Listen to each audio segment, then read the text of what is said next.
अपने दैवी कुल को कलंक नहीं लगाने की, गुलकुल बनने की, अनेक आत्माओं के कल्याण की सर्विस कर मीठे मीठे परमपिता परमात्मा का शो करने की, संपूर्ण निर्विकारी बनने के लिए गंदी बातें न सुनने की, न देखने की, न बोलने की, न सोचने की, न करने की, देह अभिमान के वश होकर कोई भी छीछी काम नहीं करने की सावधानियां देने वाले कल्याणकारी परमपिता परमात्मा की आज के मुरली से हम आत्माओं के लिए शिक्षाएं। मन मना भव अर्थात एक सत्य परमपिता परमात्मा संग सर्व संबंध, एक शिव बाबा दूसरा न कोई, एक परमपिता परमात्मा प्रति समर्पण भाव, एक की याद, एक का संग, उन्हीं संग प्यार, उन्हीं से सच्ची प्रीत, एक उन्हीं का बल, उन्हीं का भरोसा, उन्हीं से रूह रिहान, उन्हीं के साथ सब सेवा, उन्हीं के साथ सर्व कर्तव्य, उन्हीं संग उठना बैठना खेलना खाना पीना, वे ही हमारे सब कुछ, उन्हीं में ही सब कुछ, वे ही हमारे संसार। इस मन मना भव के मंत्र के द्वारा हम सब मन के सर्व बंधनों से छूट जाएंगे, निर्बंधन बन जाएंगे। मन मना भव का मंत्र मेरे को तेरे में परिवर्तन कर ट्रस्टी बना देता है। जब ट्रस्टी बनते हैं तो परमात्मा की श्रीमत के प्रमाण, उनके डायरेक्शन के प्रमाण चलना है, अर्थात सत्यता और दिव्यता की सभ्यता के द्वारा व्यवहार करना है। सभी को प्रभु की अमानत समझना है। इस विधि से हम सब निर्बंधन बन जाएंगे। अच्छाई से, सकारात्मकता से बुराई और नकारात्मकता को दूर किया जा सकता है। ये समझ हमें हमारे परमपिता परमात्मा से मिलती है। कलयुग में बंधन ही बंधन है और हर बंधन एक पिंजरे की तरह है। पिंजरे की मैना अर्थात आत्मा निर्बंधन उड़ता पंछी बनती है जब परमपिता परमात्मा से मिल रही समझ को समझती है और फिर उसी प्रमाण चलती है। इस समय तन के बंधन है, परंतु मनमना भव होने से मन के बंधन सारे छूट जाते हैं। मन उड़ता पंछी बन जाता है, प्रभु संग जुड़ जाता है। अब तो सब प्रभु को सौंप कर हम सब ट्रस्टी बन जाते हैं। ट्रस्टी होकर प्रवृत्ति को संभालते हैं तो बंधन अनुभव नहीं होता है। गृहस्थी मानने से बोझ ही बोझ है। जब तक गृहस्थी है तब तक ये दैहिक मैं और मेरे के जाल में फंसे हुए हैं। तब तक मैं और मेरे का जाल जो है वो हमें उड़ने नहीं दे सकता है। इन बंधनों से हासिल कुछ भी नहीं होता है। मनुष्य सारा जीवन इसके पीछे बर्बाद करता है और अंत में अकेला रह जाता है। पापों का भुगतान अकेले ही करता है। प्रभु से मिल रही समझ के प्रमाण जब हम सब ट्रस्टी बन जाते हैं तो सदा निर्बंधन है और उड़ती कला से सेकंड में स्वीट होम पहुंच सकते हैं, अर्थात सच्ची स्वतंत्रता की अनुभूति कर सकते हैं। समझ से चलकर बंधनों से खुद भी छूटना है, औरों को भी छुड़ाना है, मिले हुए वरदान को फलीभूत करना है। खुशियों का खजाना देने वाले, सभी को खुश देखना चाहने वाले, खुशियों के सागर परमपिता परमात्मा की हम आत्माओं को समझ मिलती है, उनका फरमान मिलता है कि सदा खुश रहो। सदा खुश रहने की विधि बताकर उदासी को अपना दासी बनाने की समझ देते हैं। उनका फरमान है कि हम सब कभी भी उदासी को अपने चेहरे पर आने न दें। तभी हम अन्य आत्मा भाइयों को भी उदासी से मुक्त करने की सेवा कर सकेंगे। अंतिम सेवा चेहरे और चलन से ही होनी है। किसी को कहने से कि उदास ना हो कोई नहीं मानेगा, लेकिन जब हम सब सदा खुश रहेंगे, उदासी को चेहरे पर आने ही नहीं देंगे, तो सबको खुशी का सहयोग दे सकेंगे। सदा खुश रहेंगे तो याद की यात्रा में रुकावट नहीं होगी, सहज हो जाएगी ये यात्रा। इसी यात्रा से ही तो हम सब श्रीमत प्रमाण चलते रहेंगे और 21 जन्मों के लिए पुण्य आत्मा बन जाएंगे। याद नहीं तो पाप होते हैं, फिर 21 जन्मों की प्राप्ति घटती जाती है। फिर पुण्य आत्मा का मर्तबा प्राप्त नहीं कर सकते हैं। पुण्य आत्मा बनते हैं तो सृष्टि भी रहने के लिए पवित्र चाहिए। पवित्र आत्माएं कलयुग की धरनी पर नहीं आती हैं। इसलिए कलयुग के विस्तार के किचड़े की सफाई के लिए पांचों तत्व, प्राकृतिक आपदाएं और साइंस की इन्वेंशन, बॉम्ब्स, केमिकल बॉम्ब्स मददगार बनते हैं। वे ही किचड़े को पसंद करने की क्षमता रखते हैं। इसलिए ड्रामा में इनका रोल भी कल्याणकारी है। हम सभी को कलयुगी से सतयुगी बनना है, इसलिए हम सब निरंतर युद्ध के मैदान में हैं। हमारा युद्ध खुद की 63 जन्मों की कमी कमजोरियों से अर्थात आसुरीपन से है। अंतर धारण किए हुए देह अभिमान, काम, क्रोध, लोभ, अहंकार, ईर्ष्या, द्वेष, आलस्य, अलबेलेपन रूपी असुरों से हमें मुक्त होना है। इनकी जगह अब हमें अनादि सतोगुणी और आदि सत्यों की विशेषताओं को यूज करना है। स्व परिवर्तन कर हमें विश्व परिवर्तन करने में मददगार बनना है। हम सब रूहानी सेना है। इस समय रूहानी पाप के साथ योग लगाना है हमें और अंदर विराजमान रावण पर जीत पानी है। सहज पुरुषार्थ के द्वारा जो सर्वशक्तिमान परमपिता परमात्मा सिखाते हैं, समझ देते हैं कि अपने को आत्मा समझो और मुझे याद करो। अब अपने ओरिजिनल स्वधर्म में स्थित हो जाओ। महावीर बन स्वधर्म को यूज करो और विकारों पर विजय प्राप्त करो। विश्व में शांति स्थापन करने की सहज युक्ति है। सदा शांत रहो। अपनी शांति के स्वधर्म में टिक जाओ। ईश्वरीय पढ़ाई को अमल में लाकर विश्व का मालिक हमको बनना है। काम विकार अर्थात सभी प्रकार की कामनाओं पर जीत प्राप्त कर 21 जन्मों के लिए हमें जगत जीत बनना है। ये पवित्रता के सागर परमपिता परमात्मा का फरमान है। हम सब शिव बाबा की रूहानी सेना है।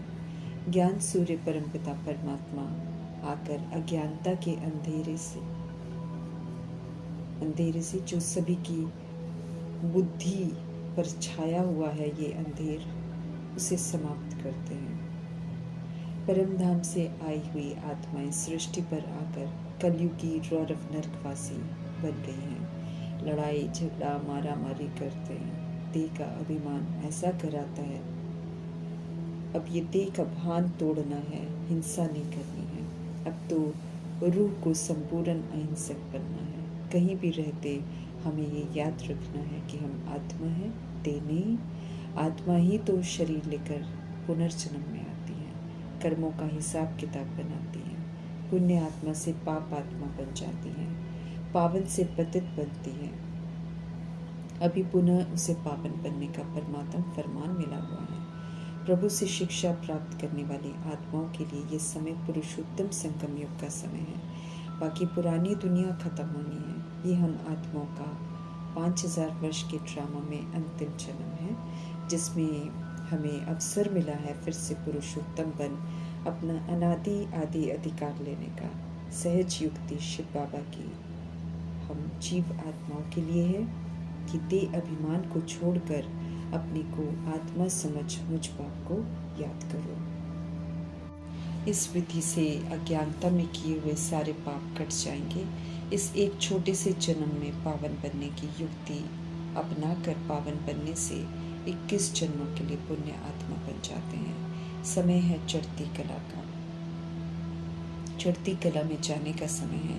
निराकार राम की स्थापना, स्वर्ग में जाने का सौभाग्य उन्हें प्राप्त होता है जो अभी 16 कला संपूर्ण, सर्व गुणों से संपन्न, संपूर्ण निर्विकारी, मर्यादा पुरुषोत्तम, संपूर्ण अहिंसक बनते हैं। रावण की स्थापना नर्क से बाहर निकलकर श्रीमत पर चलकर स्वर्ग में चलने का अटेंशन रखना है। रावण रूपी देह अभिमान जब बुद्धि में हमारे प्रवेश करता है तो बोझ ढोने वाला सब को गधा बना देता है, जिसे जितना भी साफ करने की समझ दे तो फिर गंदा हो जाता है। देह अभिमान की कमी कमजोरियों को नहीं छोड़ता है। जीने का सलीका सिखाकर परमपिता परमात्मा कहते हैं कि पावन बनो और विश्व की बादशाही लो। सृष्टि पर आकर जीव आत्मा बनकर जो आत्माएं करती हैं उनके कर्मों में प्रभु हस्तक्षेप नहीं करते हैं, लेकिन कर्मों को सुधारने की विधि ज़रूर बताते हैं ताकि उल्टे कर्मों के बंधन से हम सब छूट सकें। ड्रामा भी प्रभु को सुधारने की इजाज़त देता है, बाकी आत्माएं जो खेल खेलती हैं उसके लिए खुद ही जिम्मेवार हैं। समझ देते हैं प्रभु की बॉम्ब्स बनाए हैं विनाश के लिए तो उसे यूज़ ज़रूर करेंगे, इसलिए विनाश तो तय है। उससे पहले योग बल से विश्व का मालिक बनने की समझ दे रहे हैं। 2500 वर्ष नई दुनिया योग बल से चलती है, वो बल यहाँ ही जमा करना है। योग एक बाप से ही चाहिए, बिलवेड बाप जो आत्माओं के सदा हित में सोचते हैं, उन्हें बहुत प्यार से याद करना है। भारत जो कभी शिवालय था, जिसे हम सभी ने विकारी बनकर वैश्यालय बना दिया, उसे अब अपनी जिम्मेवारी समझकर संपूर्ण निर्विकारी बन शिवालय फिर से बनाने में मददगार बनना है। देह के भान और अभिमान ने हम आत्माओं को नरकवासी बना दिया, इसलिए दैहिक दृष्टि वृत्ति कृति को प्रभु जी इवल कहते हैं। परमात्मा समझ देते हैं कि शरीर को देखना बुरा है, शरीर के बारे में सुनना बुरी बात है, गंदी बात है। शरीर के भान में खाना खाना बोलना बुरा है, शरीर की बातें करना गंदी बात है, शरीर की बातें सोचना बुरा है, शरीर के भान में कर्म करना बुरा है। ये आत्मा को भेदभाव में लाता है, डर्टी बनाता है, पाप आत्मा बना देता है। कलयुग इसी का तो परिणाम है। शरीर समझने से विकारों को यूज कर दुनिया को रौरव नर्क बना दिया है। अब मीठे मीठे परमपिता परमात्मा कहते हैं कि पावन बनकर पवित्र दुनिया के मालिक बनो। मेरी बात मानो, विनाश से पहले योग बल से जन्म जन्मांतर के पाप भस्म करो। योगी बनने से पाप कट जाते हैं, इसलिए योग की परसेंटेज को चेक करते रहना है। हमें अब वापस घर जाना है, सतुगुणी बनकर जाना है, ये ज़रूर याद रखना है। मीठे मीठे परमपिता परमात्मा लेने के लिए आए हुए हैं, उनके संग जाना अर्थात सेफ्टी से जाना। पाप रह के तो धर्मराजपुरी में हम सब अटक जाएंगे, साथ नहीं जा सकेंगे। सत्यता और दिव्यता की सभ्यता को धारण कर हमें खुशबूदार फूल बनना है। कांटों को यूज कर दैवी कुल को कलंक नहीं लगाना है। विकार हमें दुखी बनाते हैं, तो दुखों के कारण विकारों को नहीं यूज कर जड़ से खत्म कर देना है। राजयोग से राजाई मर्तबा मिलता है। देह अभिमान जब तक है माया से हार खाते रहेंगे। देही अभिमानी बनेंगे तो माया कभी समीप नहीं आएगी। देह अभिमान वाली जिंदगी कटर की जिंदगी है, जिसे गलत फहमी में लोग सुख समझ बैठते हैं और फिर दुखी होते रहते हैं, कर्मों को कूटते रहते हैं। विष पीने वाले अपने लिए कड़ी सजाएं लिख लेते हैं। हमें छीछी कर्म नहीं करने हैं, अर्थात अपना काला मुंह करना। ऐसा करते हैं तो फिर सारी दुनिया ही पिछाड़ी में फॉलो करके वैसी बन जाती है। अब ऐसी पतित दुनिया को बदलना ज़रूर है, तो हमें स्व परिवर्तन कर विश्व परिवर्तन करने में मददगार बनना है ज़रूर। बुरे काम करने में शर्म आनी चाहिए, जबकि स्पष्ट समझ मिल रही है कि क्या सही है और क्या गलत है।